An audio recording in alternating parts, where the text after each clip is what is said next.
Listen! Welcome to Nintendo Voice Chat episode 371. We have an awesome show for you this week. As always, we're going to talk about the Super NES pre-order mayhem, the big new games that we're playing, but also it's the end of Miiverse as we know it. We'll talk about that and more, but first a message from our sponsor. Listen! Thanks, guys. IGN has teamed up with Ubisoft to give away a Nintendo Switch console, copies of Mario plus Rabbids Kingdom Battle, and more awesome prizes as well. Check out the link down below to enter, but that's not all. Later on this episode, to celebrate the release of Rabbids invading the Mushroom Kingdom, making it crazier than ever, we invaded the streets of San Francisco to test everyone's knowledge in this Mario and Rabbids trivia. But for now, back to you guys. Here we go. Welcome back. I would like to introduce our panel quickly. We've got the esteemed Zach Ryan. What's up, everybody's golf? We've got Brian Altano. Not esteemed at all, thanks. And we've got Jonathan Dornbush. Charmed, I'm sure. And I'm Per Schneider. And we have a lot of stuff for you this week, so we're going to get right into it. First of all, we were gone at Gamescom. We did a shortened little 30-minute NVC. We hope you watched it live from the show in Cologne. Cologne was amazing. One thing we didn't get to talk about was the bane of our existence. Pre-ordering Nintendo products. Yes, that's true. Yes. Yes. So how did that go for you guys? That was not fun here. No kidding. Yeah. Yeah. So, we were at a distinct advantage when we were in Europe because I think, thanks in part to Gamescom, Nintendo announced that pre-orders were live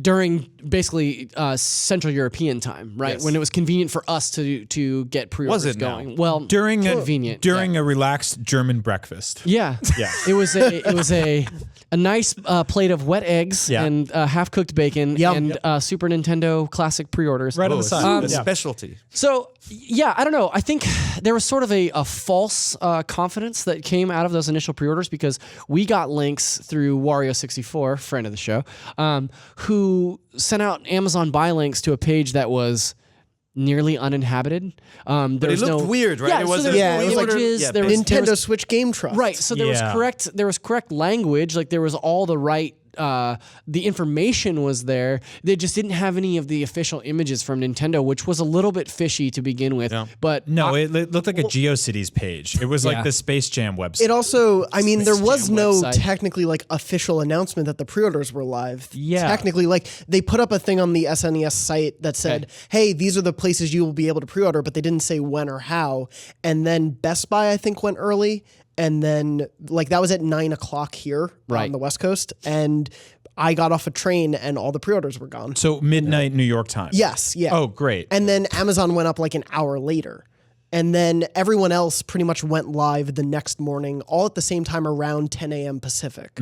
So clearly, I think those people jumped the gun somehow. Yeah. Because they went live at like 10 p.m. the night before. So clearly just a... So, long story cut short. Yeah. Did you get a pre-order in? I think so. Did you? I got one on Best Buy and one on Amazon. I got nothing. I got one a week later. Wow, Yeah. you guys are good. Because every time I'd be like walking somewhere in the city and I look at my phone, I'm like, oh, look at all those Twitter notifications. It's like, NVC fans, thank you so much. Tweeting at me going like, go, go, go. And I'm like seeing the counter and it's like 6 minutes ago. I'm like, nope, all gone. Yeah, Every time. I mean, to clarify, I ordered two specifically because I knew someone here at IGN would get screwed over because that's the way this works. No, and then the first one I'm going to sell for ridiculous amounts of money on eBay. No, just kidding. Thousands of dollars. I'm going to put it on under my TV where I won't play it. But so what we thought would happen, that the window would be open longer, again didn't happen. Yeah. Like, I don't understand. And it was also just the total surprise of the timing of it too. Right. So like it's great that there were pre-orders. Why was it not orchestrated just as a normal like, hey, well, and then why was there no messaging yes, ahead of time? no messaging. And one of the sentiments that I saw frequently in the NVC podcast forums was like, hey, this is a really crummy time to put pre-orders live because most of the United States is asleep. Yeah. It was fine for us, fine, I say in air quotes, because we were at least awake and had an opportunity to see those pre-orders go live. Right. But like, that's an entire portion of the world that was just passed out, asleep. We were and in didn't a- get an opportunity to even have a chance at We're one. in That's a real region bummer. that has a completely different looking Super Nintendo. Yeah. Like, I actually took photographs of it at the Nintendo press booth at Gamescom. It's a different looking system. We didn't grow up up with it. It's really cool looking, but I could order the American one from Germany, and then a couple months ago I ordered the German one from America, I think. Yeah. And then in the middle, like then you have all these people being like, we jumped the gun, and they cancel pre-orders. And the trick is now is like you have to have all of these apps on your phone with all of your credit card information stored in every single one. I have that so too. that's Yeah. safe. And then if you don't, like basically you click through and it's like, I'm sorry, what's your PIN code on the back of your credit card? If you don't put that in time, What is it? Like What is yours? 666. 666. But you also have you also I signed up for notifications everywhere, right? Like even that didn't help. And like on Amazon, you Yeah. sign up on one page, but the other page took the pre-order. It's like So that's what I think. Yeah. I think Yeah. we must have. I think the link that Wario64 must have provided to us. Well, us, I say the general populace.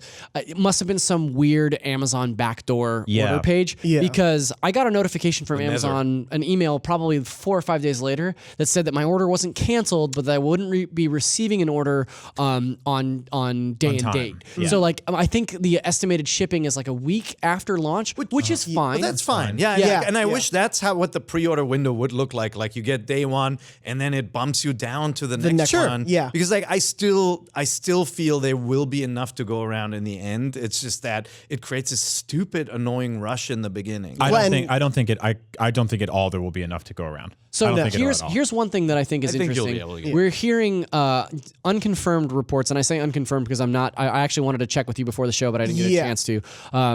That not Amazon, Walmart is going through and canceling anybody who's ordered more than one system and reclaiming those orders, so that Walmart might have a secondary stock that's ready And to go. I know that's happened to a few people on staff. I haven't heard directly from them about like an effort to do that from Walmart necessarily, but I have the sense that that's happening with multiple outlets because I pre-ordered from Target, I believe, and originally it had a ship date of October 10th.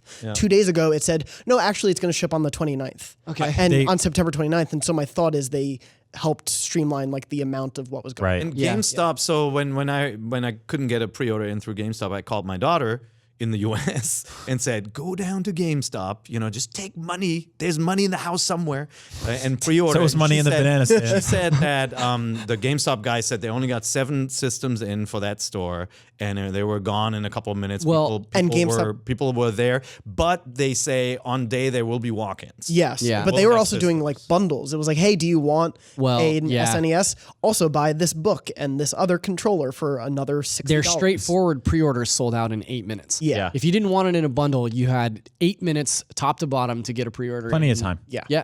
It's insane. No, they said the demand has actually exceeded the NES Classic, which is like, what? How did that get harder? Well, because When everybody's freaking out and, When the story of the NES Classic becomes that it's so hard to find, Yeah. that you announce a second, like a successor system, the story that's ingrained in people's mind was like, wow, that gotta get last one one. was really hard to find. I better get one Yeah, now. And for my friend. Even if I would Exactly. I would totally think the NES Classic would be the larger system worldwide, sort of like people would want to pick up. I can see why the initial rush for this would be bigger than the NES. See, I feel the other way around. I feel like the SNES would be a much bigger draw, especially considering how much stronger that lineup is. I was on the lineup, sure, but I just think like inherently in people's minds, they might think of like, oh, the Nintendo, like the original NES. Like people may have just saw that and thought, oh, that's the thing I know. Right. Yeah. Yeah, I agree. I don't know. I think that like Good times. people camping out in stores, that was obviously paid off for a lot of people. That's a good bet because you're not sitting there refreshing on websites. I'm still not entirely convinced that we ordered them from Amazon because neither. during Gamescom, I went and checked my orders page on Amazon and I clicked on that product listing and I got that like stock image of a dog when something goes wrong. Yeah, and it was just like a eventually- golden retriever and it's just like Lewis says, "Oops," and I was like, "Did I get one or not?" You're going to Yeah. get a sewing machine. We all know. I hope I get a dog. That'd be great. Nintendo Stitch. Eventually, make my own Star Fox. The link to the page that we purchased our units through was nuked, so it was taken off. But I will say that I have gone back and checked my Amazon order list, and it's still there in the same. And I look at it every other day in the same way that like it was so easy for me to pre-order a Switch that I kept checking it in the months leading up to launch because I was like, that was too easy. It's probably too good to be true. Yeah. And I kind of feel the same way about the SNES Classic. I'm really, really hoping that I got one. Well, yeah, you're right. Mine actually says Super NES Classic from Nintendo right now, currently unavailable. High five. So I don't know. One thing is for sure, ladies and gentlemen, these guys put the credit card information in it and somebody has it. If it's you, buy yourself a nice drink and raise one on us. Yeah, get yourself Lewis the dog. He seems adorable. Enjoy Lewis the dog. So we're going to move on to the next topic. It's the end of the Miiverse. As we know it. It's done. I was waiting for that. We knew it was going to happen, right? Nobody supports an online plan for forever, and Right. Nintendo certainly has sunset a bunch. Not even going back to the NetDD days, which only I had the pleasure of enjoying. My horse racing newspapers online and everything. I still think it's a huge. It was a big impact on our last election that they shut down the Everybody Votes channel. That was a huge problem for us. Okay. No one knows how anymore. Yeah, very nice. They also shut down TV, which I think you're really bearing the lead here. So how will I know what's on TV? TVII or whatever. If you guys don't remember what that was that kind of remote control overlay that you could use with the system. It was actually really interesting because you could use it with Wii U when Wii U launched, and you'd watch a movie on like Amazon Prime, and then your screen on the Wii U pad would show you like the actors in the movie during it. Which was interesting. Amazon has that like X-ray feature. Yeah, I didn't know they moved it down to that. And this actually never launched in Europe. Like it's been coming soon for Europe forever, and then now it's not. So what did you guys do the whole time? The promise of TV was actually pretty interesting. Did you? Well, the promise was interesting, right? It was sort of like that website, Can I Stream It? Yeah. Where you would be like, I want to watch Blade Runner, and you type it in, and it would be like, it's on Netflix and Amazon, and you can rent it through here, or it'd be like, it's on HBO at 2 p.m. tomorrow. But guess what happened? The people who actually watch linear TV like that did not buy a Wii U. Yeah, you know, and like the Wii was a mainstream machine that maybe some older folks had, but like, let's face it, the younger gamers watch their shows online and on Netflix, and like they don't need this tool set. I agree. Well, but I mean, regardless of what's happening with TV, Miiverse is going away, right? Well, that's a sad part. So the death bells will toll on November 7th at 10 p.m. Pacific. So get in there quick and draw whatever. Get all your weird memes out. Yeah. If you're wondering how does Metroid crawl, this is your last chance to ask that question. Yeah. Do you want to read the goodbye message from Nintendo? What they've got? Yeah, so Nintendo says between now and the end of the Miiverse service, a new feature will allow you to request a downloadable version of your Miiverse post history. So that doesn't mean that you're losing all your weird goofs and sketches forever. It just means that you've got to offload them somewhere else. So you can post them on Tumblr, where they probably should also. You don't have to go home, but you have to leave. Yeah. So about 100 games are affected by the shutdown, right? So little features won't work anymore. If you guys remember in Mario, in Super Mario, you had the little notes you could leave for friends, right? There's, Mario Kart 8 actually used Miiverse for YouTube uploads. Yep. Yeah. So the replays that will no longer function as well. In the game on the Wii U. I think like just as like a kid that went to art school, I absolutely love the drawing element of what people are doing for Miiverse. Like it was really, really interesting. So Smash Brothers Wii U, no level edits sharing and all that kind of like no tournament setups. Obviously, all that kind of stuff will go away too. We'll see. I mean, maybe that means they've got a new Smash Brothers in the works to get us soon, or collection, so that we regain some of that functionality. That'd be great. That was pretty cool. I feel like that has to be coming. Yeah. No more Blade reports in Xenoblade Chronicles X. But he kills so many vampires. Yeah, I really liked Miiverse because I think, like, in lieu of Nintendo having, again, proper online, the way everybody else in the world communicates, they found a weird sort of workaround for that and went in their own Nintendo diagonal kind of way to have people communicate about video games. And I think, like, having these sort of, like, almost subreddit, hyper-focused game pages where communities could like kind of lurk together and talk about weird secrets that they found. Like I remember specifically getting stuck in like weird, obtuse Wii U indie games and being like, what do I do here? And looking it up on like GameFAQs and being like, this is a text-based website. This doesn't help me. And then jumping onto Miiverse and being like, oh, somebody uploaded a screenshot of this part and that's the solution to how to get through it. And like, that's really cool. It was a cool idea. And I think especially with the audience being relatively small for the Wii U, it kind of bolstered those people to really like stick together on a game-by-game basis. And they are also closing Splatnet for Splatoon, like individually. That's right. Yes. In addition to the original Splatoon, Splatoon 2 will still be around. So that's outside of in addition to Miiverse, but they also announced that separately, just as clearly the Wii U's days are. Well, So obviously, some of that functionality will come back for future games through the mobile app, right? Yeah, we're already seeing a lot of that functionality in stuff like Splatoon 2. Yeah, the messaging there and stuff like that. So. It's also Miiverse harkens back to the day where every console maker was super excited about the second screen experience, and I remember, Microsoft, Sony, everybody's had this concept of you hold a screen in your hands or have it on the table while playing a game. You can do additional stuff there. Yeah. The problem with all of those setups were like, yeah, we all use second screens, and our kids use 3 second screens as ones and third screens.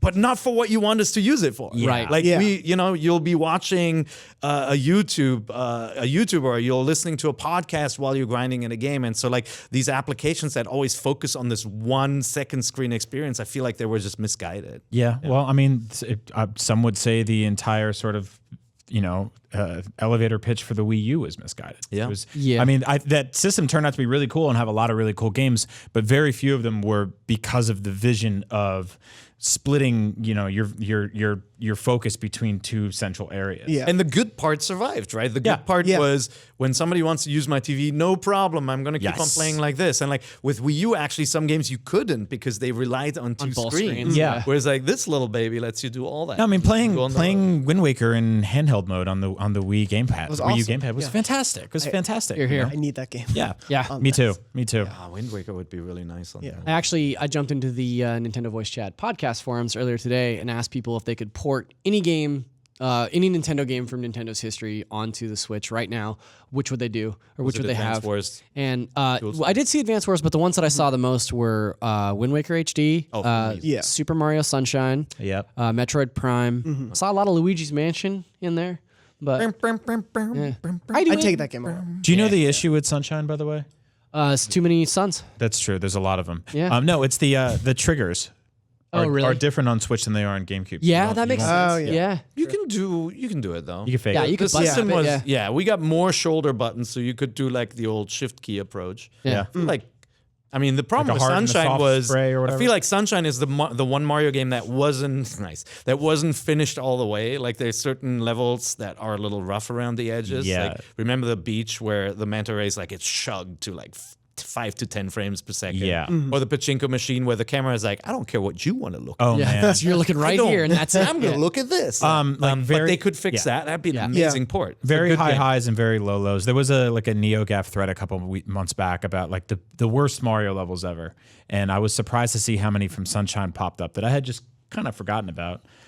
Because I think in the sort of pantheon of 3D Mario games, that one has some of the weakest ones, has some of the coolest stuff and a great setting, and actually controlling Mario in that game is an absolute joy when you nail it. But it's also such a black sheep. Yeah. It's really such is. it's such a different Mario game. It's analogous to what Majora's Mask is to Zelda. Like it's such a strange take on a franchise. I want to go back and play it some more. I do think the game is going to be better than what many people remember. It's like, like even we talked about Metroid before, even some of the weaker games in the series still have really cool elements. And I think Sunshine actually has like all of the bonus levels where you don't have the water pack. Yeah. Oh, those Super are cool. strong. Great. They're really good. Really, really cool. But it also kind of botches the ghost house. Like it has these weird, right? Like it has these weird things where you're like, wow, how did you miss out on that? The Vacation Ghost House, that's weird.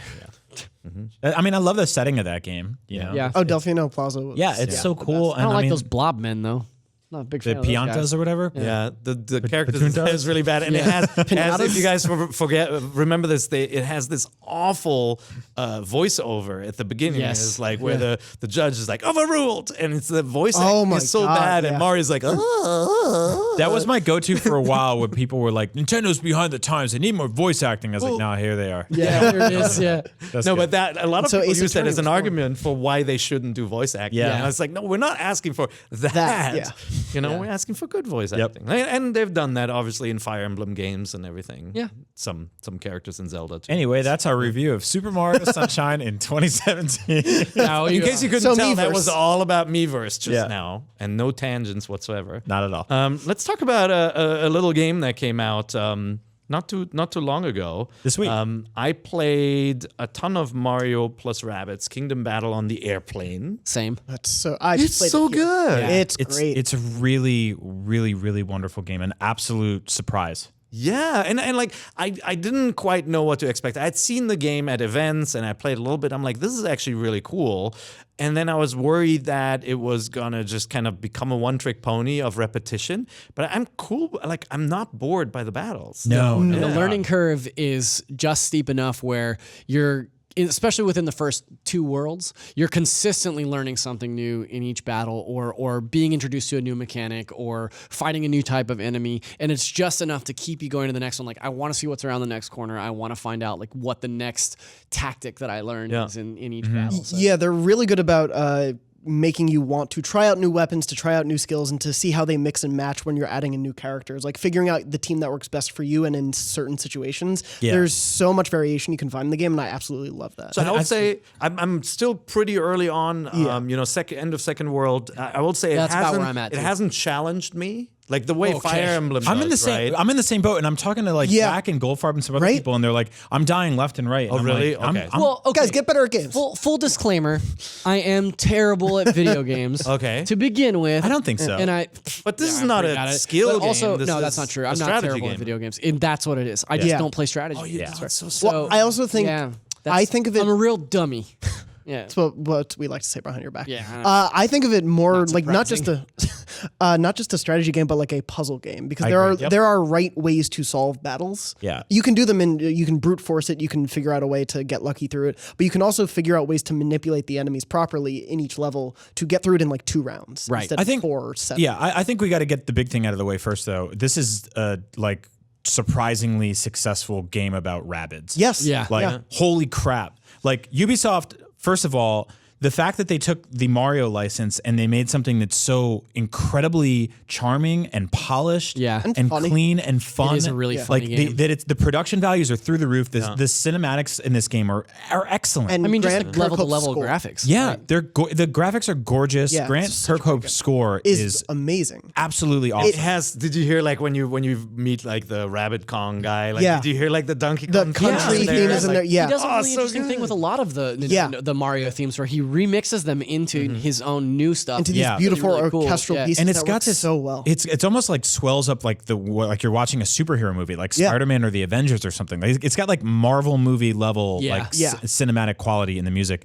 The fact that this game within seconds makes you forget that you're playing a game about like French animal minions, you know, that fart and stuff like that. Like it's an absolute triumph. So the things that surprised me, first of all, the overworld, like it's a Mario game where you don't jump as Mario. When you're running around the overworld, you're basically following a Roomba around, right? And maybe that was maybe that was when Ubisoft and Nintendo talked about, hey, can we do a Mario game? They're like, hey, you can't do a standard like classic Well, Mario Miyamoto feeling specifically game, was right? like, don't make a game about jumping. I think they're like, well, how about a Roomba? And so guns. like you start playing next it, you're go-to. like, oh, how will they make the overworld interesting if you can't jump? And they introduce all these, like, you see from the very get-go these blocks that you don't know what to do with, and you learn how to push them or you learn how to turn them off, and like they show you all these things that you can't do yet, and then as you explore you go, oh, I'm going to go back. So they've got that Metroidvania setup, but they have really simple but enjoyable puzzles about like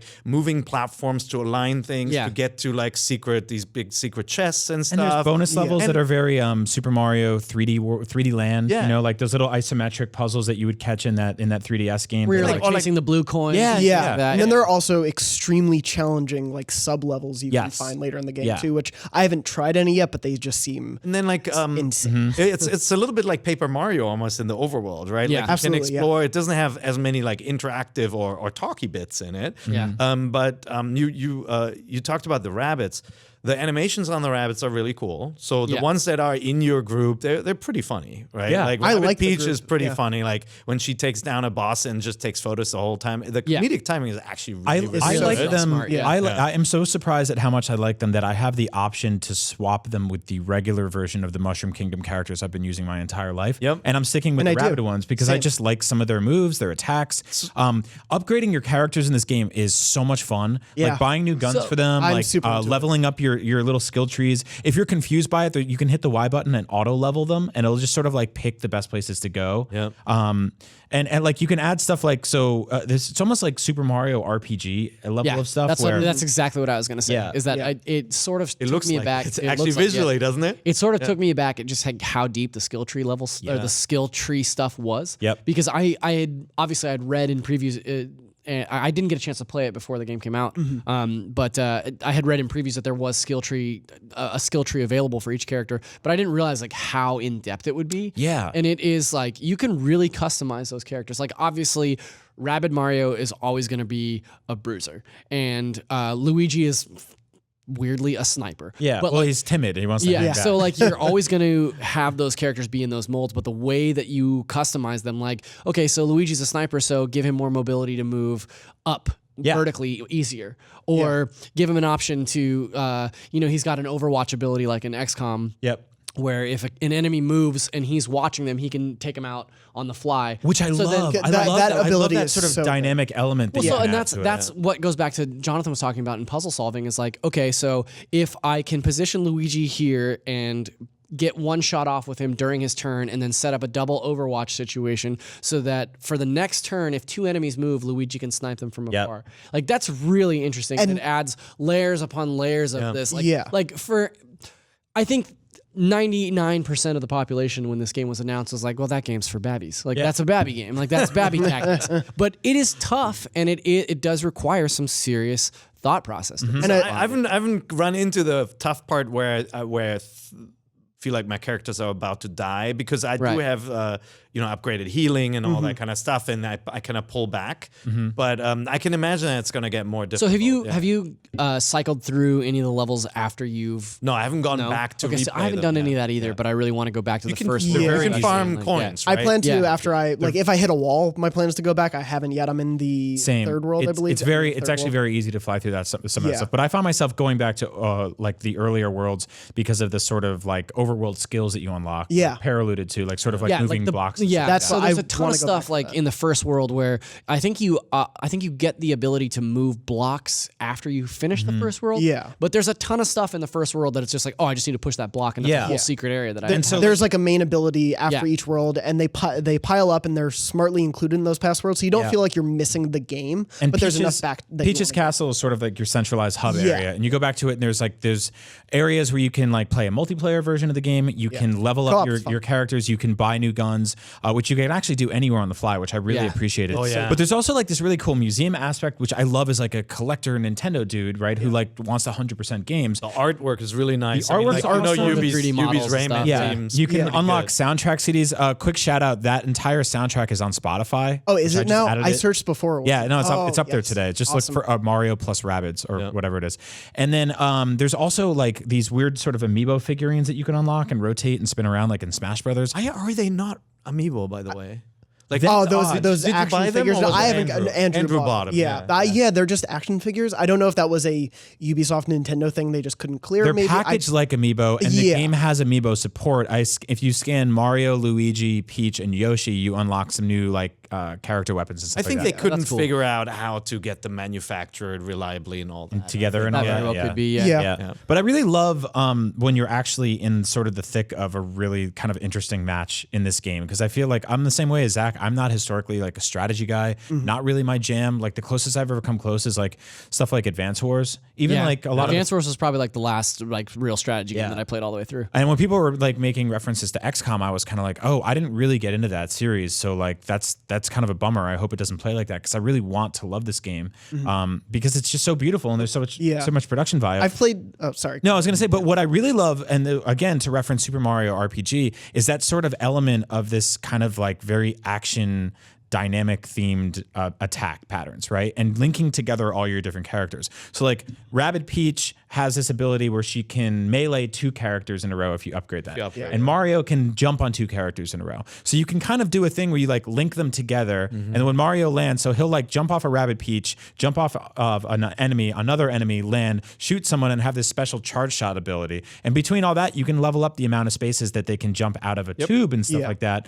So you're like, in one move, like 40 spaces across the map, and you've injured 3 people, and someone else is hanging back ready to And it feels really good. And then you want them all to land together so you can have one character heal the other. Yeah, so you want them kind of close. Or like some enemies, like you have to flank from the sides because they have these big shields. And so you'll have like Rabbit Yoshi up over here, and like Luigi over in the corner, and like you're diverting everybody's different attention. The boss fights are really fun and really interesting because they're very puzzly. I was going to say the animation on the bosses is fantastic. It's gorgeous. So everybody knows, he's on the cover and everything, is Rabbid Kong, right? It's like That's the big, first boss, big yeah. rabbit first boss, and he's like super happy. He's got this pile of bananas, and you need to get rid of the bananas, right?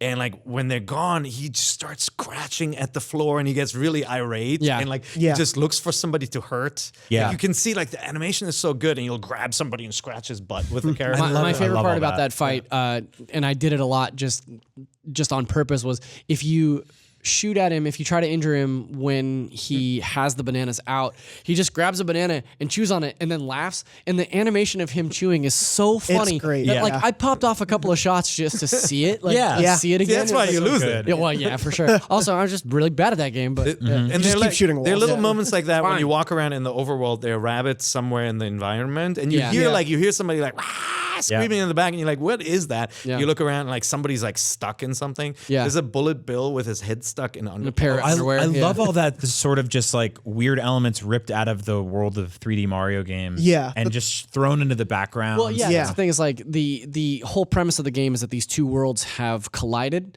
and so there's this weird juxtaposition of like Rabbids stuff and Mario stuff, and it's all different shapes and sizes. So like you'll just be walking through a level, and it took me a minute for it to even dawn on me, but in one space you're just walking past a giant POW block. I was It's gonna just say an exactly that, enormous yeah. POW block, That's and it was like, awesome. yeah, it took me a second to realize like, oh, that's just a big POW block that just got sucked in through a portal and dropped onto Yeah. this I map. really like exploring that world and finding secrets and like weird little like treasure chests that have extra guns and golden guns and cool stuff like that. My only, well, not my only, but one of my big criticisms is like, in the same way that Mario is really good about hiding a lot of its secrets and making you work for it, this game is as well. Like there are a lot of like you don't have to solve probably half the puzzles in this game. Yeah. But they're there and they're optional. And if you do, you get rewarded with a treasure chest. And some of those chests have weapons, which are great. And some of those chests just have like art for your museum. And like for somebody that's not a completionist like myself, it's not a huge draw to like, it doesn't really entice me to work my way through those puzzles and find, a 3D model of a Right, Like right, I right. don't You'd care rather about get a that. Like, weapon. I'm never gonna go to the museum. You don't want like, caviar in every box. You want a couple of hamburgers. Yeah. Hamburgers in every box. You want a little broccoli, and then when don't the be hamburger, pejorative, when, Snyder, all when right? it would suck if you found a box with caviar out in the desert. Yeah, that would Yeah. not be fun. Yeah. I But think no, like- I think it's fine. I just wish that it was a little more balanced.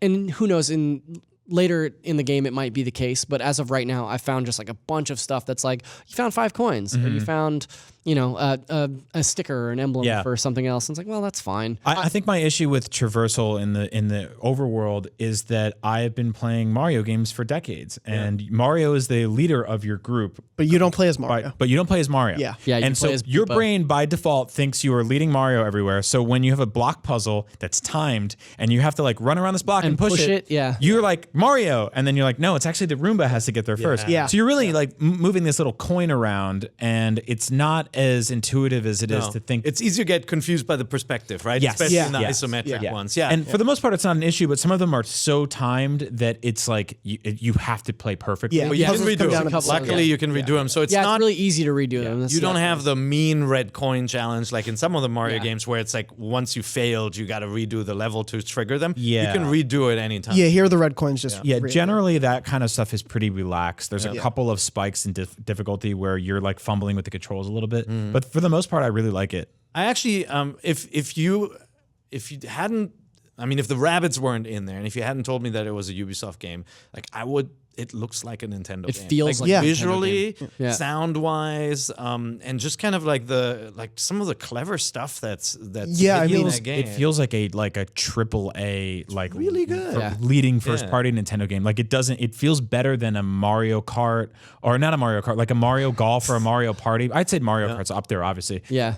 But this has like the production value of like one of their big hitter games, and not Yeah. like With Mario voice Sports acting, Mix well, or something voice, like fake that. voice Yeah. acting. Well, all that. and not just like the production value, but also I think like the magic that makes Mario endure as long as he has. And I think it is a blend of the visuals and the music and the gameplay being as fun and understandable, but still challenging as it is. Yeah. Well, I think what Ubisoft did here the smartest is that they more so than just not having Mario jump. They took the elements that make Mario games, and implemented them in a way into a game that was something completely different. Yeah. Like there's still the exploration that you would see in a Super Mario World.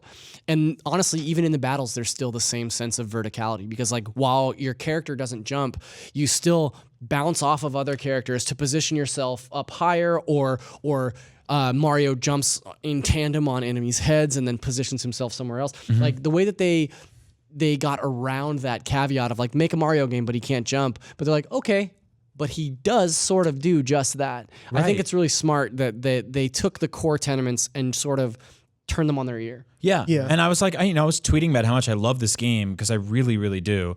And I saw a couple people were sort of like, the two main sort of detractors around this game is number one, I hate Rabbids. I totally get you. Yep. Like it's a weird thing to get around, right? It's like it's like cilantro or something like that. It's just like so. It's not for everybody. And the other is that like they're like I hate Ubisoft. And like, Ubisoft has like kind of burned some people in the past with like, like their E3 demos don't look as good as the retail versions and blah, blah, and they season pass and microtransactions. I never get that. Yeah, me neither. I'm the same way. But like, honestly, legitimately, like I will say this to your face, like take those two things, throw them out the window. This game really subverts all of the expectations, even at its most negative that you might have around these things. Yeah. And it makes something that's really, really, really wonderful. Yeah, I think I was prepared to be pleasantly surprised by this game, and it's completely even blown away those expectations. Like I really am enjoying it. It's probably my number 2 game on the Switch. I want this team to make the next top-down Super Mario RPG. I was going to bring this up. I want them to take this engine, and I want them to take Grant Kirkhope, and I want Davide Soliani, and I want that whole team to come together and make the next like spiritual successor to Super Mario RPG. I don't want this to be the end. Like a Mario and Luigi or a 1,000-year door. You're talking. I mean, I'd take a new Paper Mario, but absolutely, like another.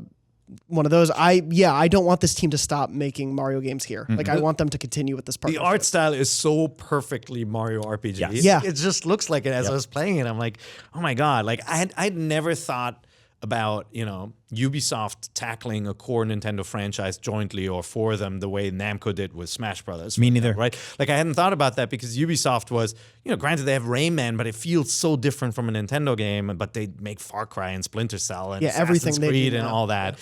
Just Dance obviously is a huge hit on Nintendo platforms, but nothing that feels like a Nintendo game as much as this one. Right. And like, if you ask me now, who should make a Mario RPG? 100%. It's Ubisoft. Which, again, I never would have said, right? I really think this is up there with stuff like Minish Cap in terms of like really strong AAA third-party connections. That is a perfect comparison. Yeah, in the same way that Capcom made those Zelda games their own. Yeah, and you're Ubisoft like has really done a bang-up job of making their own Mario game. We're the kind of thing where on paper you're like, no way, this is not going to work, and it's like, no, it totally works. Yeah. So you did a little thing with Ubisoft as part of a show that we're launching soon. Yeah. So IGN actually we have a partnership with Facebook. You guys know that we created a show for Disney XD before. We've created live streams for Twitter. We do lots of stuff on YouTube, and we're finally able to get a little closer in with Facebook, and we're actually producing 6 shows for Facebook for the platform. They'll debut there. You'll be able to watch them elsewhere, but their new video initiative actually is very close to some of the video platforms that you love. It's called Facebook Watch. Very different from the in-feed stuff that you've seen before. And the first show to launch is one called Expert Mode. And you were actually hosting the first episode. Yeah, right? I host the pilot episode, and it's so the Expert Mode is effectively an interview show where we sit down and have very sort of personal, connected, one-on-one conversations with the people who make the video games we love. And the cool thing is that it's also sort of simultaneously a Let's Play series. So I sat down with Davide Soliani, who's sort of creative director on this whole game, the guy you saw cry at E3 when Mario was on stage, or Miyamoto was on stage debuting his game. This guy was so just incredibly interesting, so passionate. He really immediately felt a connection to this game, and tells the story of like going to Kyoto and meeting Miyamoto for the first time. So the first episode's up. It'll be up as of now. If you don't have a Facebook account, I think you'll still be able to watch the video. Yep. I'll put the video in the NVC Facebook group. Yeah. We'll also have it on IGN as its own article. And in a few weeks, it'll be on YouTube and stuff like that. But for now, Davide and I sat down and we had this really interesting conversation about how he makes games, why he makes games. He told the story about like meeting Miyamoto and looking at his socks, and like he's super, super interesting guy. He's he's a huge Nintendo fan, just like all of us. And he was terrified to bring this pitch to the guy who made Mario and be like, I want to make this weird game, but with rabbits. Yeah. You know, like, how do you feel about that? So the cool thing about this show and is that, you know, when we decided on this story, and there are a couple other stories, including, you know, for games like Overwatch in there, when we decided on this one, it was based on that like genuine human moment at E3. Yeah. Where the camera cuts to this guy and you can see how moved he is because he sees his idol on stage calling out to him, and like basically it's like the culmination of any game designer's hopes is like to be able to work with Miyamoto, right? Like that's what attracted us. And so it was even before that we knew that this game was this good. Yeah, absolutely. I mean, it's interesting because the game could have turned out to be totally terrible, and I think it still would have been an interesting story to tell. Yeah. I mean, that's kind of our job as quote unquote journalists or whatever. But I just like on a personal level, I'm really proud of this piece because I've been doing interviews for my whole career, and many of them get done in studios like this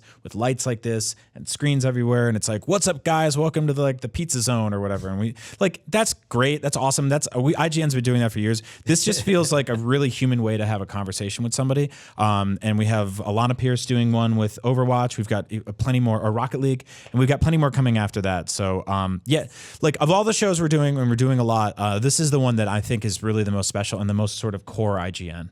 So. Yeah, it's we've long talked about wanting to do a Let's Play series that really focuses on the creators, and we've sat down with like Romero and played Doom with him, and like they're really interesting videos when you're playing with the creator of a game. But it's like whenever we tested this, there was always something missing, and I think you guys did an awesome job just like kind of discovering the human stories in there. Yeah. Anyway, don't mean to oversell it. If you guys are interested in some fun entertainment, look up the show Expert Mode on Facebook. It should be up by the time you watch this. And then send Davide some love on Twitter because that guy, you know, he's having a real good week though.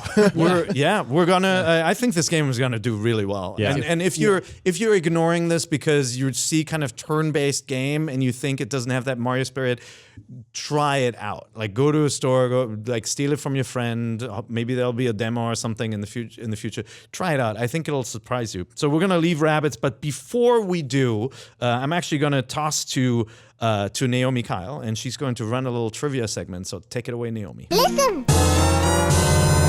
Thanks a lot, guys. I'm here in downtown San Francisco, Union Square, about to talk to some folks about Mario plus Rabbids Kingdom Battle to see what they know about it. Let's find out. Before Mario was known as Mario, what was he called? Mario had another name before? Yes. I never heard about it before, huh? Well, he was originally designed in Japan, I know that. Dropping some knowledge. Mark? Stan? Pipe cleaner? He was a different character in a different game. And I think he came to the rescue of someone, like through the pipes. No, it was actually Jumpman. Japan. Jumpman. I should have known that. Who was Mario's first nemesis? Shy Guy? Luigi? Link? Wario? The Troopas? Diddy Kong? I think this green goblin guy, who's kind of like, it was like a snake. Oh, Donkey Kong. Yes! No way, Donkey Kong? Yeah, way. Really? I thought they were friends. Lipstick or Rabbit's weapon? Lightning Shark. Rabbit weapon. Rumblebee. Lipstick. Rabbit's weapon. Lipstick? Yeah, no, it's a Rabbit's weapon. Cream Sheen Modesty. Lipstick. Yes, that one you got right. Who tells Mario that his princess is in another camp? That's easy. I mean, it's his homeboy. Who's his homeboy? That would be Luigi. Bowser. Toad? Have to be Toad. Yes, that's right. Nicely done. What does a lavinator do? Is it A, a machine that melts rock into lava? B, a barbecue grill that cooks with lava instead of coals? C, a machine that melts chocolate for ice cream sundaes? Or D, a lava spewing shotgun? I'm gonna go with D. That is correct! A. Man. What colors does Mario turn when he gets Fire Flower power-up? White and red? Yes! It's white and red. Yes! Oh, I'm sorry. You did not win the $1 million this time around, my friend. But thank you so much for your time and for joining us. Thank you. Thank you so much. And that's it. Perfect. Here we go. All right, and we're back. Thank you, Naomi. We're going to talk about some other Nintendo games now. There was a little presentation online, Nintendo's Nindy Showcase, where they basically ran through the entire gamut of their new partnerships with independent developers. So. You know, I obviously indies are usually smaller games made by smaller teams, but some of these teams are actually getting pretty sizable. Yeah. And don't really have to hide from some of the bigger games in terms of visuals or gameplay or depth. Yeah. They announced 21 games. 21 games. Yeah, in their conference. It was a direct. Let's hear it. 13 games before the end of this year, and 5 of which are coming before October. Hopefully. So, yeah, well. They did a Nindy showcase, and not to start off negative, but like they did a Nindy showcase in February, and of the 17 games that they announced on that showcase, 11 still haven't come out. And some of it's due to delays and some things are beyond their control, but it's a thing to be aware of where they're like coming this winter, it might be in the spring. And are they all exclusive to Switch or what's going on? Well, so there was also that, which we can go through as we go through the list, but a few of basically every game that they like to highlight, it's either exclusive to Switch, coming first to Switch, or has exclusive functionality. It's That's what makes a Nindy a Nindy. A Nindy, yeah. Unfortunately, for 3 of the games on the showcase, they used language that said either exclusive or coming first, and that was inaccurate according to the developers. Okay. So we can go through that as we go through. All right, when we... so I think you want to go through the list first, and then we'll pick a couple of games and talk about them? So starting from... So what they have, and guys, obviously there are a lot of names here. Just doing a lot of paper flipping. We'll pick the big ones for you. Starting, we'll just go in the order that they announced them. First off is Super Meat Boy Forever. Which is one of the ones which they said coming first to Switch, and then Team Meat on Twitter said, we don't know anything about that. It's coming to multiple platforms. We haven't decided any day and date. Yeah, and that's kind of a weird one too, because it's sort of a... not a dumbed down version of Meat Boy, but it's a very different interpretation. It's an endless runner sort of scenario. And it's been in the works for years. It's like a 2-button situation. Yeah, it's pretty much he's always running and you have to sort of focus on the jump. Right. And it looks as evil though. It still looks super fun. Shovel Knight King of Cards, which is the final Shovel Knight expansion. I've played all the Shovel Knight expansions, and I played Shovel Knight. That was my game of the year 2014. Super stoked for this expansion. I love Shovel Knight. It's such a good game. Yeah. Mom Hid My Game. Yep. That's coming before the end of the year. That's a mobile port, correct? Yeah, mobile port, and it's basically an escape the room sort of thing where you're in a scenario and you're playing a kid whose mom has hidden your games, and you have to find them in all these wacky scenarios. You're looking for like a DS or something, right? Yeah, it's like it's a handheld game. You're basically sneaking around and like posing as different parts of the furniture. Yes. Mom. Okay, and the next one is Golf Story, which you wanted to talk about. I can't wait for Golf Story. Basically, What's up, everybody's golf? Hey, Story. it looks like Stardew Valley meets the GBA version of Mario Golf. Yeah. And like their tagline is like, you can solve all of life's problems by hitting a golf ball, but like there's also disc golf and like drones involved. Drone golf. There's all these crazy cheating, things. I believe. Yeah, That's called Drolf. I use drones. But it looks like it's kind of like a 16-bit. Yeah, style 16-bit era. game. There is a narrative to it. You're exploring these different environments that have all these different golf courses. It looks so cool. Dude, it's really bizarre how many times like the golf and RPG genres have overlapped. Like it's a little weird. Japan, because Japan loves golf and RPGs. Perfect. There needs to be horse racing. Am in I it too, Japan? though. Yes, indeed. I love golf and RPGs. You are as Japan. well. That game looked really fun. That's coming that really looks soon. So that's coming September 17th, actually. Yeah. Really. I don't know if the 17th is correct. I know that it's September 2000. I believe September. Okay. Yeah. Oh, 2000. Okay, coming up next is Floor Kids, which is this funny like... I didn't know Kid Koala did music. Yeah. Kid Koala is awesome. Yeah, Kid Koala created a bunch of original beats for this funny like breakdancing, cell-shaded... Yeah, like rhythm action games. Yeah, sort of thing. it looks It's all super these cool. different environments, and you're basically matching to the beat and everything. I was like vaguely interested in this game, but that just puts it to It 10 looks right super now. I knew that you would be into That's that. awesome. I believe it's him. Yeah, I've met him a Gotta bunch of double times. I used to see him DJ back in New York City. He's fantastic. He know. did a bunch of stuff for Deltron. That game looks like a weird Sega game to me. Yeah. Yeah. From Absolutely. the heyday of Sega. Of like games. Dreamcast or something. Yeah, it's like weird hand-drawn cyanide and happiness cartoons of Yeah. breakdancing with each other. I really dig it. Next up is Wolverblade. Yeah, which is sort of like a side-scrolling God of War-ish hack and slash game. Yeah, they're like classic arcade beat 'em up. Yeah. But it's Yeah. like the Roman Empire. Yep. And Pear just mentioned it, but that's also coming in September. Yes. Coming in September. I think when they have the month, it's probably more likely. Yeah, that it's you're gonna be probably right. Polybridge, Pear, Yeah, You're so all excited cool. for that. So that's it's out on other platforms already, but it's basically this isometric looking, kind of cartoonish looking game where you have a chasm and you have to build a bridge over it with like tools that you're given and pieces. And like in that short demo, they just showed you kind of assembling drawbridges or creating a catapult to fling a car across. And I was like, I totally dig those kinds of games where you just, it's like World of Goo bridge building was that was my thing, and like this kind of takes it to the max with all these mechanical. I love the art style too. It's very like Dreamcast, low poly physics simulator. Yeah, it's got this like really like almost not even low poly. It's just like low texture. Yeah. They're very simple, like curved. But it's just fun with physics, basically. Yeah, exactly. I love stuff like that. I was really into World of Goo, so this is kind of cool too. Kentucky Route Zero TV edition. It's another one. So of the here's ones. another one that has a discrepancy. Yes. So first of all, before you get into that, Go ahead, let's talk about Kentucky Route Yeah, this is Zero huge. is a beloved multi-part series. Parts 1 through 4 have been released periodically since 2013. Yeah. And with this announcement of the TV edition for Switch, we also learned that Part 5, the conclusion, would be coming within the next year.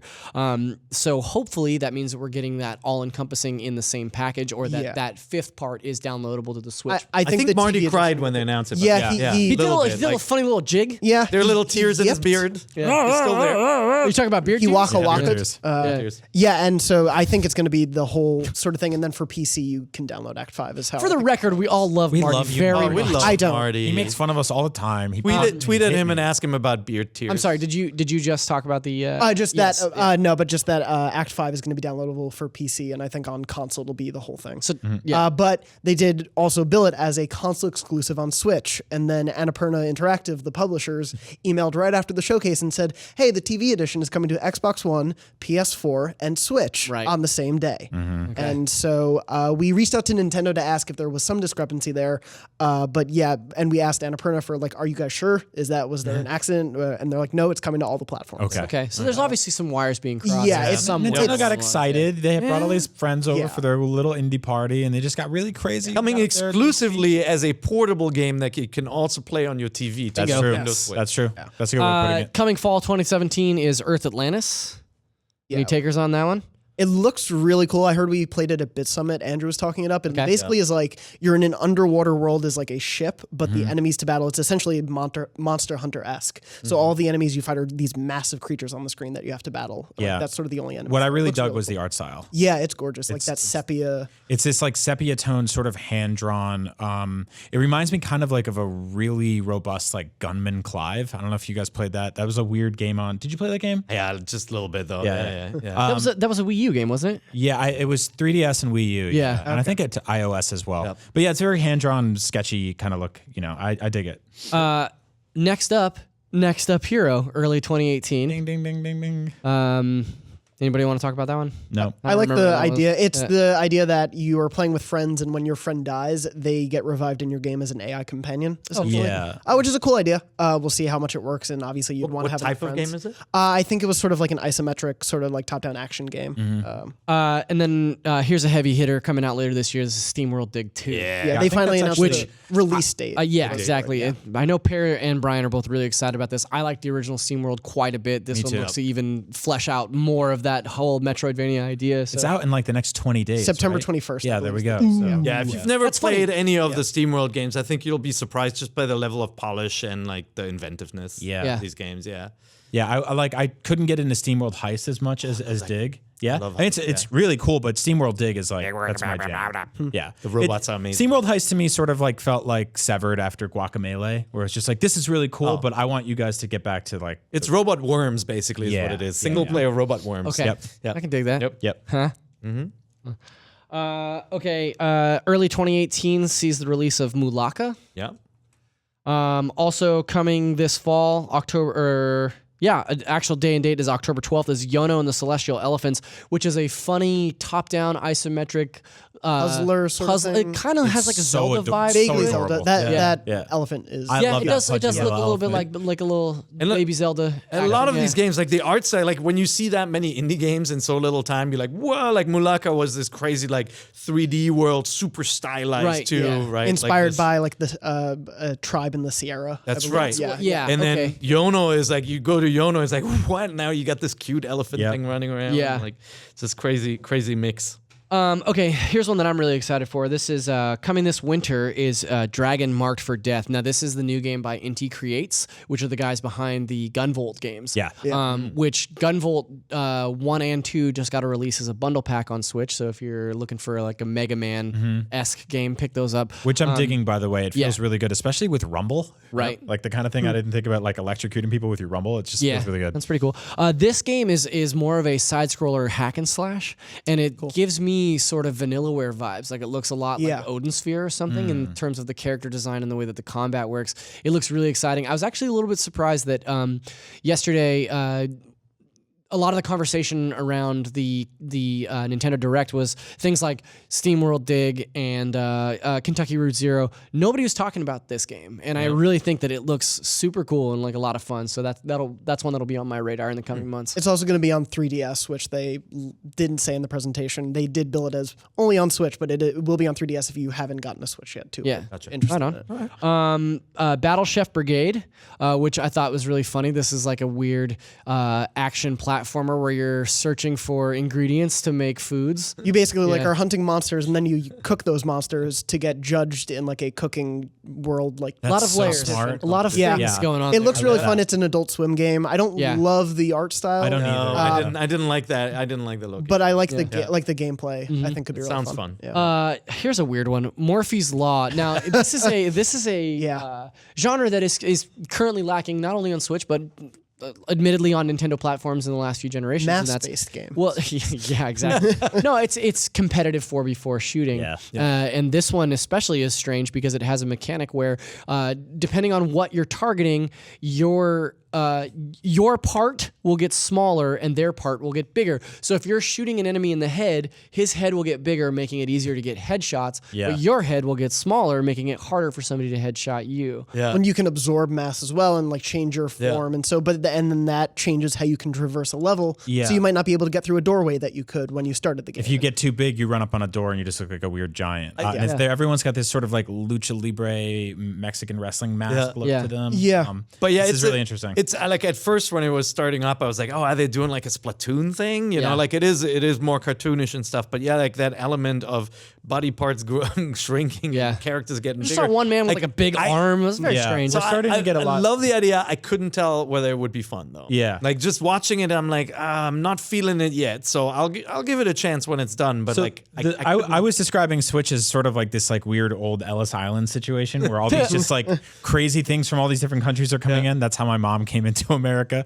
Speaking of Italy. Speaking of crazy things. And it's like really interesting to see, like our PC editor was geeking out about this game because he's like, wait, what? That's coming to Switch? Why? That's weird. Okay, bring it on. So during the presentation I had, when Morphe's Law, when the title came up, I said, all right, that's it. You know, like that's the most indie game name that you can have in this presentation. And then it came to Speaking of Italy, Sausage Sports Club. This game looks adorable, by the way.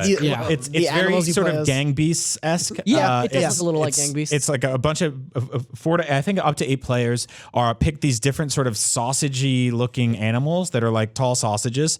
And they're like, you know, llamas and parrots and dogs. And they all just really beat the hell out of each other. Yeah, one of the get in funny there things real that good and just knock each other around. That it said in the presentation was like, and you can use the Joy-Con to control the necks or something like that. What? It was very strange. Yeah, there's these little wiggly finger animals. You could buy them hats and treats. It's great. It looks coming in early 2018 is Light Fingers. What was that again? That's what they call so that in high school. they released a longer trailer after. It's sort of like the board game. The portable board game was how they described it. But essentially, there's a sort of really cool looking board game on screen, and parts of the board sort of unfurl, and it's like building itself as you're playing. Yeah, and then there'll be like really mini cool. games in it that'll like here's an action game you have to run through in the middle of this board game. It could be really cool. And then we talked about this. We talked about this on our Germantown episode, but this was 9 Parchments, which is basically Gauntlet. Yeah, that's one of my other top anticipated indies. That one looks great. From the people who made Trine.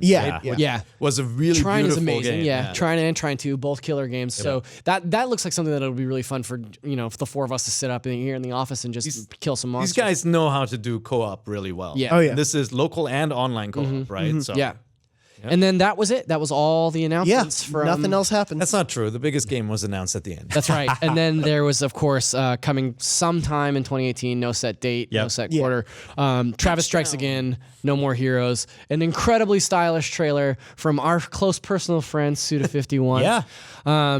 Obviously, No More Heroes got its start way back on the Wii, so it's nice to see our buddy Travis come back to a Nintendo platform. This one's taking a unique spin. It looks like Travis is maybe venturing into some different indie game genres. Yeah, right? So the one that they show here, the whole premise is that he gets sucked into some sort of virtual reality simulator, and the first game that he gets popped into looks like Hotline Miami. It is. Which I can't imagine a better pairing of Travis Touchdown and Hotline Miami. It's like, give me the two most gonzo franchises and just get them all rolling around together. Which I really love, because like if you played No More Heroes, you'll remember that like one of the cool hooks of that game was that he would sort of collect these NES games, or would have to play NES games as sort of like chores around town. Yeah. Like so to mow the lawn, you'd suddenly hop into this old like Famicom 8-bit looking game. And so I like the idea of, in lieu of that, like sort of being like, you've got to collect some money, and he just jumps into Hotline Miami and like plays a couple of personal missions in that. Kill some drug dealers. Can you explain what? Could you glean any like gameplay details outside of that from it? Like, what do you do? Is there lots of sword play still? My guess is that, I mean, it's from the 3D sort of cinematic stuff we saw, the character models they built. My guess is that there will still be that element of Travis Touchdown going into like a weird high school that's full of zombie robots, fighting all of them, and having to fight like this half worm, half woman cheerleader at the end. That's totally on brand for them. I think I saw some fears online that people were like saying that this is just going to be a game that's just like top down indie stuff like that. I don't think we're going to see such a massive departure for the franchise happen right now. But I think I can say this. I'm interviewing Suda51 this weekend in Seattle, so I will be able to specifically be like, what the hell is your game? Yeah, they said there are 6 different partnerships. That's all embargoed. Is it? Yeah, everything at PAX is embargoed. Oh, well. Yeah. No, I'm just kidding. It's fine. No, it's not. We'll talk about it. Yeah. So that was a lot of games. Yeah, that's a lot. Yeah. Like, good job getting through all of them and commenting a little bit on it. What are your most anticipated ones? I mean, like I said, Dragon Mark for Death is mine. I've played those Gunvolt games to death. I'm a huge fan of the Mega Man feel. And then the idea that it's like a weird ninja game, like a vanillaware kind of vibe. That's sort of my scene. So. Yeah. I mean, for me, there are a bunch in there. You know, outside of No More Heroes, like just SteamWorld Dig 2. I love what I've seen of Golf Story and Polybridge too. But you know, obviously Super Meat Boy. It's awesome. Oh, I'd also be remiss if I didn't say King of Cards. Yeah, Shovel Knight looks awesome. Shovel Knight looks great. Like honestly, for me, I want to play all of them. Yeah. Like there come a few that I'll definitely come to immediately, but like I want to try them all. Yeah. Like, I love that this idea that here's a cool game every week or so that Nintendo really spotlights. The interesting thing was Nintendo on their YouTube channel uploaded a bunch of trailers for games that weren't even in the Net Direct. Yeah. There's even more out there. So I think you guys covered some of my favorites. Obviously, No More Heroes. It's one of my favorite franchises, so it'll be cool to see that come back. Just too bad there are no games for Switch. Yeah, there's nothing to play. We wish there was single something one to play.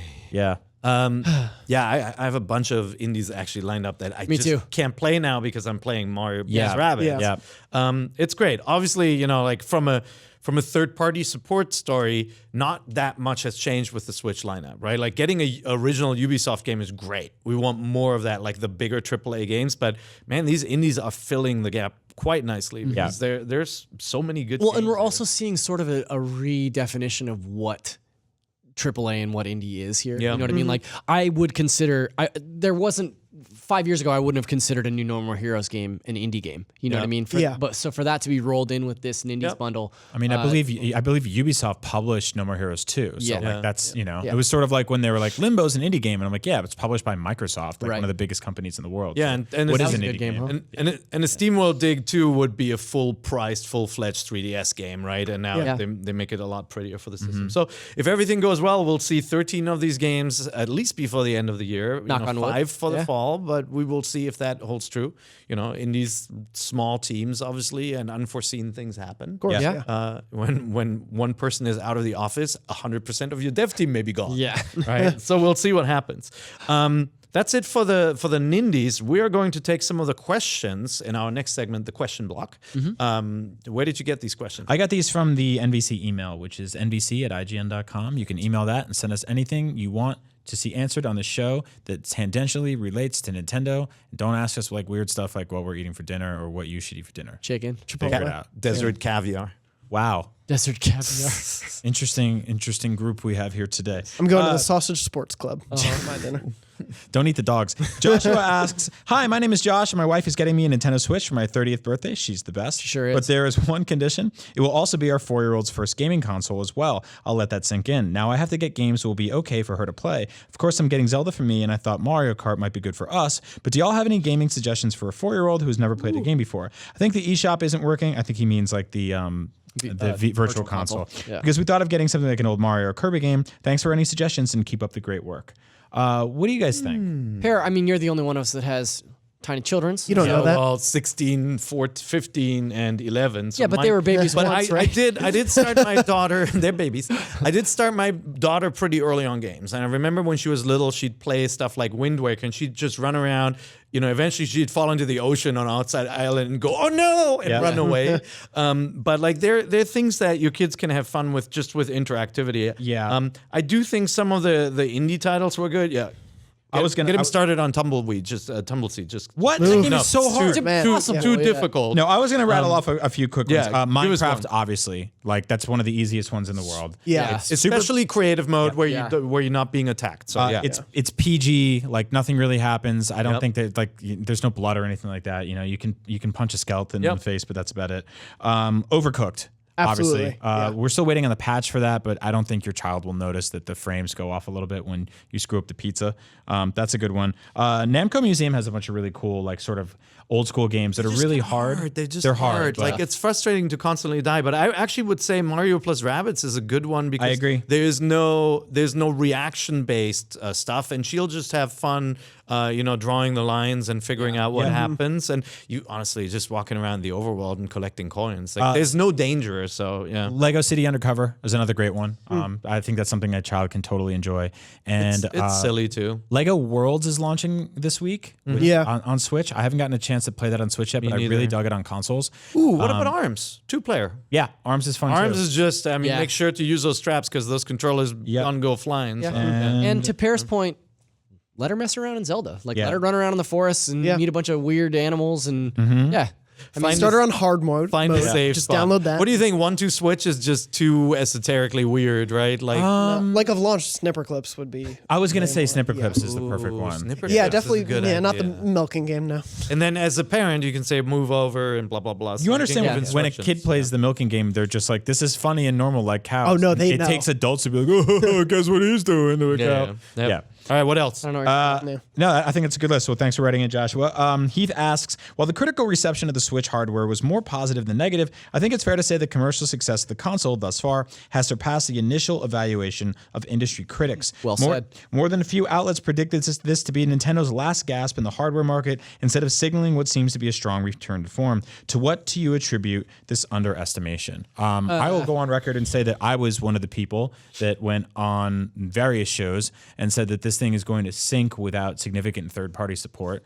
We still haven't seen that third-party support in the same way I think any of us would really, really want. Promising start, but not not necessarily like a home run like we were. Yeah, I thought that the big issues were battery life, which I think it's mostly been okay with. We've all circumvented that with our weird portable charging scenarios and third-party stuff, and not getting first-party games out in time. They've done a tremendous job of like hitting every other month or a month or so with a great AAA first-party game and filling out the blanks in spaces in between with indies. So I think specifically to Heath's question, the underestimation I feel like stems from. Mostly the Wii U. Yeah. You know, like I think Nintendo. that's it. Nintendo has gotten progressively weirder with their hardware choices, and it's paid off in the Wii, and not so much in the Wii U. And I think that 13 million install base really hit them hard in terms of.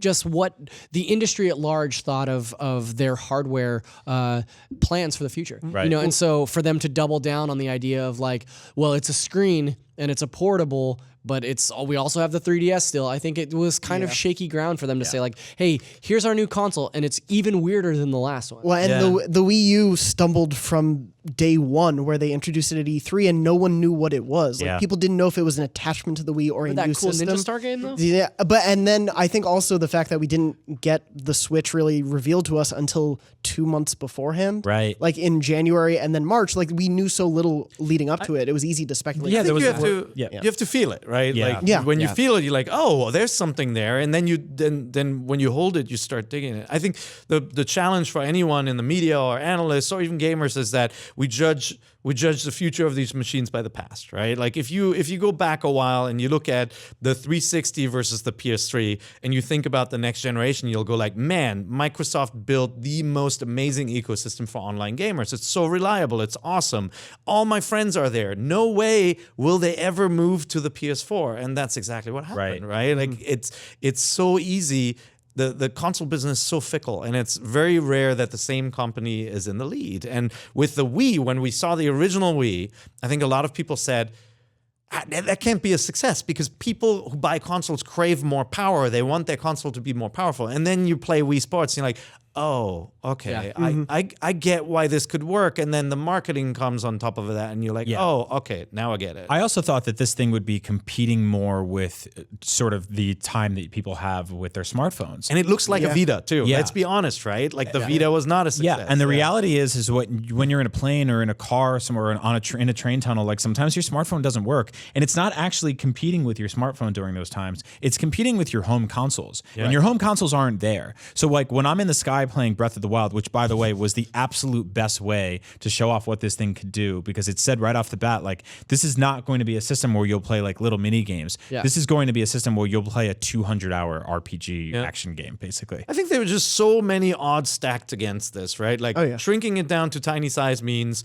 not enough oomph. And it's quite a powerful device if you see what some of the games look like. Yeah. Not enough battery power.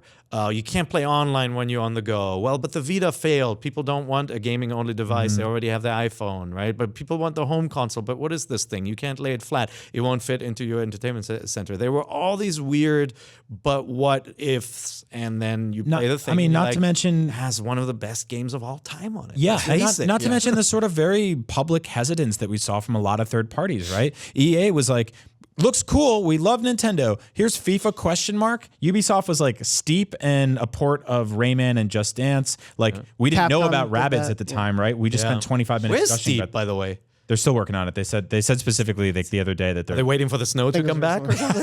It's a weird summer game. So no, I think it's like, like when we heard that they got that third party devs got dev kits very late.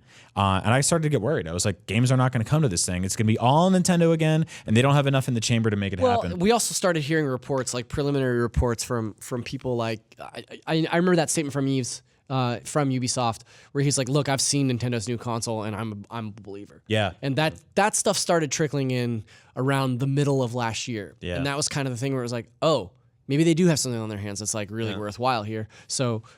I don't know. It's also like when we had heard about this, we had heard whispers about this console like at E3 2016. Like I heard from people working on it. We kept that close to our chest. There's some stuff that we let out. We wrote the stories about them. But from what we had heard, it didn't sound really like it was going to. It sounded huge and cumbersome. We pictured a Wii U gamepad where the controllers popped off the side, and it had a 90-minute battery life.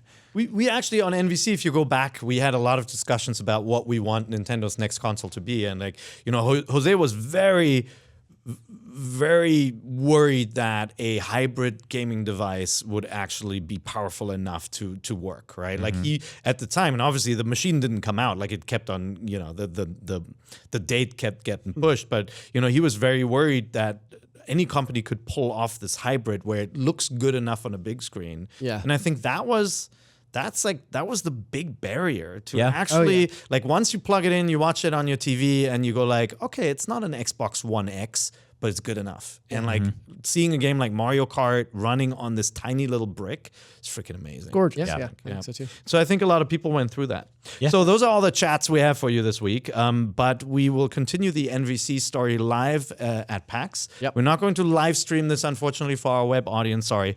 It's tough for us to set up at that venue. But so this one is a special one for folks who are heading there. Hopefully we'll be able to record it for VOD for later, maybe. Yeah, I'm pretty sure video. that I know for a fact that we'll have audio. I know that we're working on a way to get video too. So what we will be doing at the Wyvern Theater on Sunday night at 7:30 p.m. With us three, and we'll have Marty and Alana and maybe Goldfarb on. We'll have some guests there as well. We will be trying to, with your help, rank the best Nintendo games ever made. And what's fun about this is that this can be Donkey Kong, the original arcade game, and it can be The Legend of Zelda: Breath of the Wild. Yeah. So any game made, published, developed by Nintendo. So Mario plus Rabbids, probably not eligible. It's a Ubisoft game, even though it has Mario characters in it. I don't want to hear about Chrono Trigger. But certainly the first Banjo-Kazooie, Banjo-Kazooie obviously developed by Rare but published by Nintendo. So it'll be really, really fun, and we're going to assemble a small list, and then we're going to open it up to the audience, and people can put games on the list and bump them and replace them, and we will hate each other by the end of the segment. Yep. It's gonna get rough. Those fights you see in the comments section when we upload a list? We're going to do it live. We're going to make one Bring live. it to you live. We need your help doing it. So if you're in Seattle, you're at PAX, be sure to swing by. Don't be shy. Say hi, introduce yourself, and tell us where you're watching or listening to NVC. Speaking of which, if you're watching us on YouTube, be sure to subscribe to our channel. Leave a nice comment. If you want to be extra nice, watch NVC on IGN and comment there as well. You can, of course, also subscribe to the audio version wherever you're consuming podcasts. You can actually stream it in lots of places. Leave us some nice feedback there as well. So that is our episode of NVC for this week. Right on. If people want to connect with you guys personally, where can they do that? You can find me on Twitter at ZachariasD, and hopefully by Sunday I'll be over these sniffles. I apologize for all that. I don't even notice. Yeah. You can find me at Agent Bizzle and check out our first episode of Expert Mode when it goes up this week. And I'm at JM Dornbush, and I will be playing the Splatfest this weekend. Oh man, Team Flight. Maybe I'll be on the trip already. Me too. To Seattle. I'm gonna try and log in for Splatfest as well. So find me there, or find me on Twitter at pear@ign.com. Pear@ign, sorry, and we're out. Get the thing.